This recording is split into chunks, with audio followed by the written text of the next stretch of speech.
Saudi আরব সহকারে মধ্যপ্রাচ্যের আরও বিভিন্ন দেশে বা অন্যান্য দেশের যে সমস্ত প্রবাসীদের কাছে এমআরপি পাসপোর্ট রয়েছে, এই সমস্ত প্রবাসীরা আমাদের বর্তমান সরকারের কাছে, বাংলাদেশ সরকারের কাছে তিনটি দাবি করেছেন। এই তিনটি দাবি তাদের মেনে নেওয়া উচিত এবং প্রবাসীদের স্বার্থে, এই রেমিটেন্স যোদ্ধাদের স্বার্থে তিনটি দাবি প্রবাসীদের মানা উচিত সরকারের।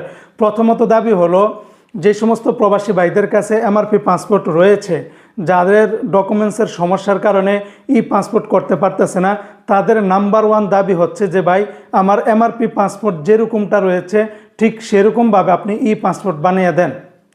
তাহলেই তো অনেক সমস্যার সমাধান হবে। কারণ যে প্রবাসীদের ডকুমেন্টস ঠিক নাই, তাদের জন্ম নিবন্ধন, তাদের এনআইডি কার্ড, তাদের নাম, জন্ম, বয়স অনেক কিছু সংশোধন করা লাগবে। সেক্ষেত্রে সেই সংশোধন করতে গিয়ে, ফিঙ্গারপ্রিন্ট দিতে গিয়ে তাদের এগুলা যে কত একটা লেন্দি সময় এবং কত একটা ভোগান্তি, সেটা বলে ভাষায় প্রকাশ করার মতো না।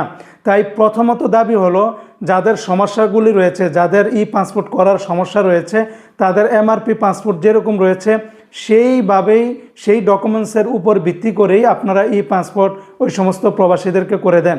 এটা হলো নাম্বার ওয়ান দাবি।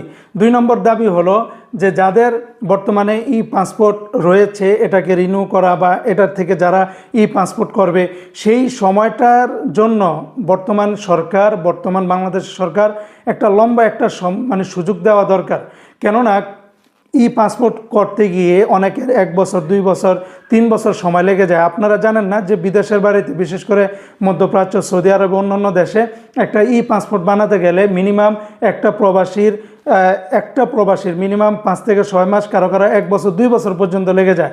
আর এম্বাসির ভোগান্তি, প্রবাসীদের যাতায়াতের ভোগান্তির কারণে অনেক প্রবাসীরা এই সমস্ত ভোগান্তির কারণে তারা পাসপোর্ট বানাতেই চায় না, শুধুমাত্র এই কারণে।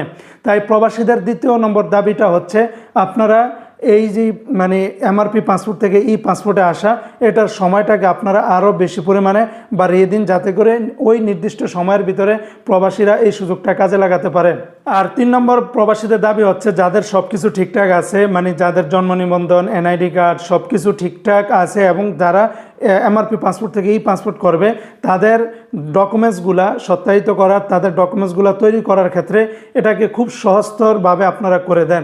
কেননা অনেকের দেখা যায় যে জন্ম নিবন্ধন সব ঠিকঠাক আছে, এখন এনআইডি কার্ড নাই। এনআইডি কার্ড করার ক্ষেত্রে অনেকটা লেন্দি সময় পার হয়ে যায়।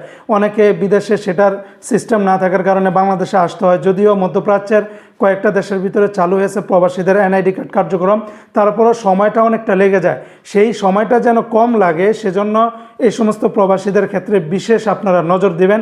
বিশেষ করে দূতাবাসের লোক এবং বাংলাদেশের সরকার যদি সদিচ্ছা থাকে, তাহলে এটা আপনারা করতে কোনো বেশি একটা সমস্যা হবে না আশা করি।